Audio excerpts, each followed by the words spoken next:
여러분, 지금 국채 금리가 점점 올라가는 모양새입니다. 이 국채 금리가 올라간다는 건 결국 금리가 올라간다는 이야기가 되거든요. 금리가 올라간다는 건 빚을 많이 진 사람들에게는 부담이 되고 급기야는 그 부채를 감당하지 못해서 디폴트, 채무 불이행 선언을 할 가능성이 있다. 예, 이런 얘기입니다. 근데 올라가도 요즘 너무 많이 올라가요. 보시는 것처럼 2월 2일 날 10년 만기 국고채 금리가 1.758입니다. 1.758이라는 것은 이게 금리가 적은 게 아니잖아요. 10년 만기 국고채 금리입니다. 그렇다고 하면 이게 쉽게 말하면 조달금리가 오를 수밖에 없다는 겁니다. 금융권에서는요, 기본적으로 예금과 적금을 받아서 대출도 해주지만 조달해서 은행채를 발행을 해서 조달해서 대출도 해주거든요.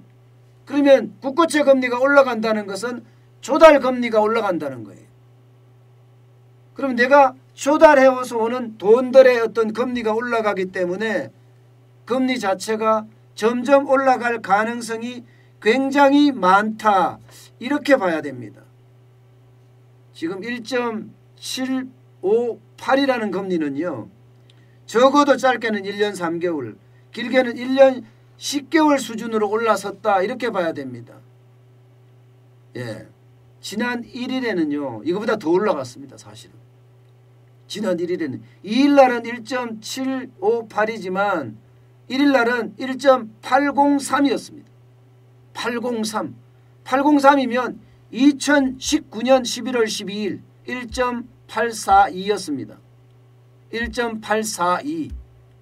그러면 그때 수준으로 갔다는 거잖아요. IMF 이전 수준으로 금리가 올라갔다는 이야기가 됩니다. 이렇게 되니까요, 20년 만기 국고채도 많이 올라갔습니다. 1.951%까지 올라갔고요. 30년 만기 국고채도 1.958까지 올라갔습니다. 전부 다 2019년 4월 17일 1년 10개월 만에 최고 수준으로 뛰었습니다. 그러면 코로나19 이전으로 지금 금리가 올라갔다는 이야기입니다. 왜 이렇게 금리가 올랐을까요? 왜? 금리가 오른다. 국고채 금리가 오른다. 국채 금리가 오른다. 이 말은요, 쉽게 말하면 금리가 오르는 것은 누군가 채권을 사줘야 되잖아요. 그죠? 누군가. 근데 그 사주는 사람이 안 사주기 때문에 내가 금리 더 줄게 사줘. 이렇게 이야기하는 겁니다. 다시 말해서 국고채 금리가 오른다는 것은 뭔가 신용도가 떨어졌다는 이야기가 되는 거예요. 그죠? 여기에다가 신용도가 떨어지는 그 근거가 쉽게 말하면 물량이 많아졌다는 이야기입니다. 물량이 많아졌다.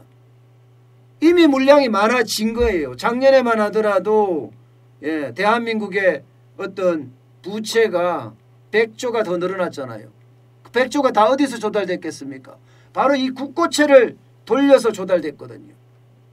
그런데 지금은 왜 올라가느냐? 아니 작년에 올라가지 왜 지금 올라가느냐?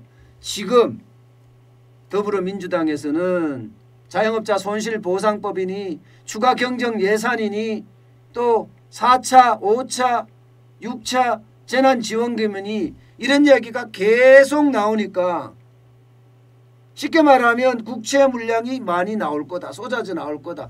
이렇게 생각하니까 이게 물량발 금리 인상입니다. 물량발 금리 인상. 여기다가 3년 이하 단기물 내겠습니까? 적어도 10년 이상 장기물로 정부가 국고채를 발행하겠죠. 그러니까 10년 이상부터 시작해서 국고채 금리가 쭉쭉 올라가고 있는 그런 거예요. 여러분, 이게 3년물과 10년물의 금리 격차도 지금 이 정도면요 거의 10년 만에 최대치입니다. 10년 만에 0.80 0.09%로 커졌습니다. 10년 만에 최대치예요. 2011년 3월 21일 날 0.81%포인트였거든요. 금리 격차가 3년물하고 10년물하고의 금리 격차가 말입니다. 금리 격차가 많이 난다는 것은요. 금리 격차가 많이 난다는 것은 그만큼 이게 단기적으로 경기가 어렵다. 장기적으로 경기가 나아진다. 이런 얘기도 여기서 할 수 있는 이야기입니다. 그러니까 지금 한국은행의 고민은 점점 커질 수밖에 없어요. 한국은행은 통화정책을 담당하는 데잖아요. 금리가 올라가니까 아니 기준금리는 0.5%로 내렸는데 지금 10년 만기 국고채 금리는 1.758까지 올라갔다는 것은 쉽게 말하면 통화정책이 시장에서 안 먹힌다는 뜻입니다. 통화정책이라는 게 뭐예요? 쉽게 말하면 돈을 풀고 돈을 걷어들이고 그러면서 이게 경기의 어떤 진작을 도와주는 걸 통화정책이라고 하거든요. 너무 과열됐을 때는 통화를 좀 걷어들이고요. 그러면 금리를 올린다는 거죠. 너무 위축이 됐을 때는 돈을 더 풀어서 돈이 돌게 만드는 거. 이게 통화정책인데 지금 기준금리는 0.5%인데 10년 만기 국고채 금리는 1.758까지 올라갔다는 것은 통화정책이 안 먹힌다는 거예요. 이렇게 되면 여러분 이렇게 되면 이게 한국은행이 모종의 결단을 할 수도 있습니다. 어떤 결단을 하느냐. 국고채 사들인다는 거죠. 국고채 사들인다는 거죠. 금리가 자꾸 올라가니까 국고채를 사들인다. 채권을 사들인다는 것은 바꿔 말하면 돈을 푼다는 이야기죠. 돈을 더 풀겠다는 이야기가 되는 거예요. 문제는 지금도 한국은행이 채권을 사들이는 것에 대해서 굉장히 부정적인 생각들을 많이 하거든요. 쉽게 말하면 부채를 화폐화한다고 부정적인 생각을 많이 해요. 지금 한국은행이 생각하는 것은 정부가 생각하듯이 찍어내서 받는 것은 아닙니다. 발행시장에서 바로 갖고 오는 건 아니고 시장에서 유통시장에서 사들이겠다는 건데 이 사들이겠다는 것도 사실은 충격을 줄 수가 있습니다. 시장에. 어떤 충격을 주느냐. 이게 사들였는데 국고채 금리가 떨어지거나 시장 금리가 떨어져야 되는데 만약에 안 떨어지면 이거요. 시장에 굉장히 영향을 미칠 수 있습니다. 민간 입장에서는 지금 금리가 올라가면 올라갈수록 투자도 줄이고 소비도 줄이고 그럴 수밖에 없잖아요. 안 그러면 부채가 뻥 하고 터질 테니까. 여러분도 알다시피 지금 가계부채가 얼마예요? 2,000조 가까이 됩니다.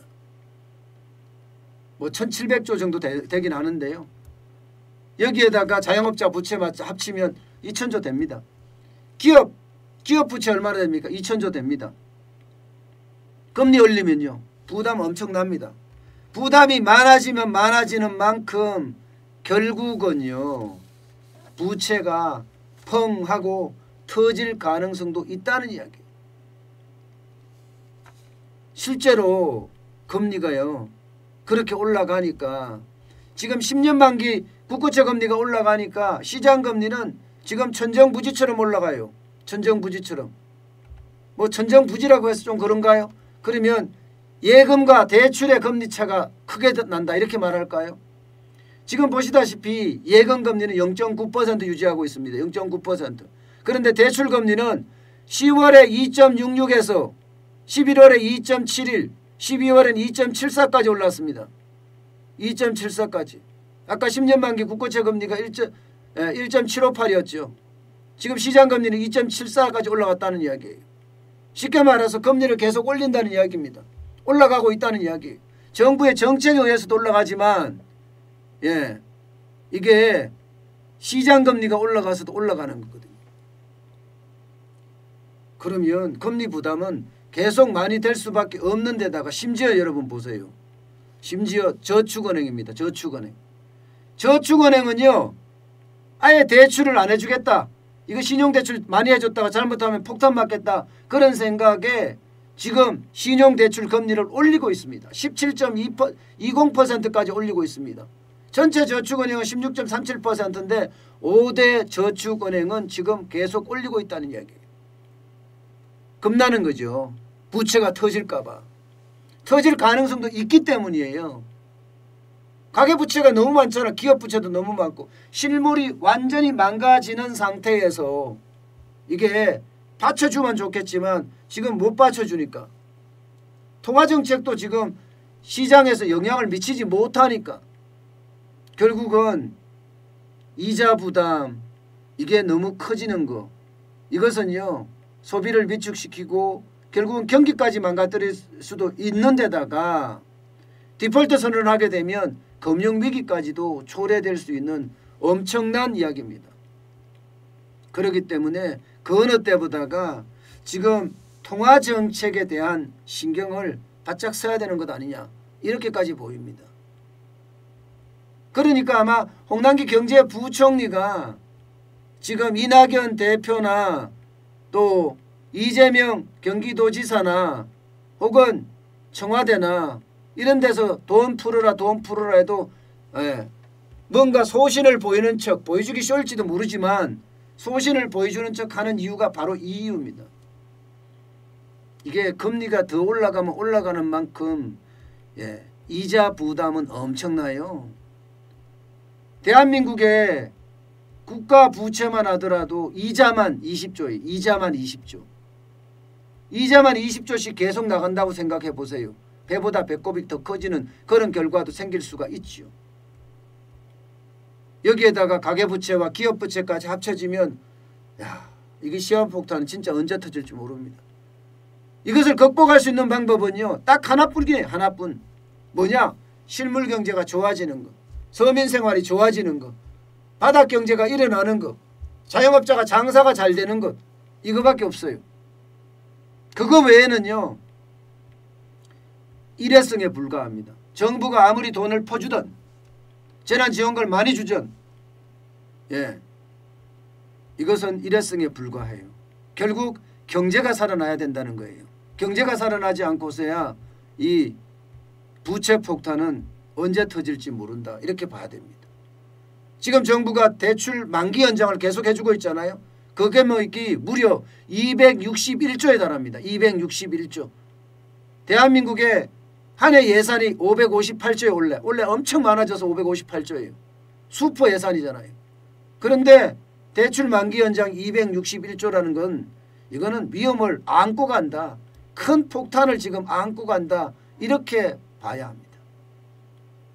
여러분 언제든 위기가 올 수 있기 때문에 이게 자산관리 특히 돈 관리는 굉장히 잘 해야 한다고 저는 생각을 합니다.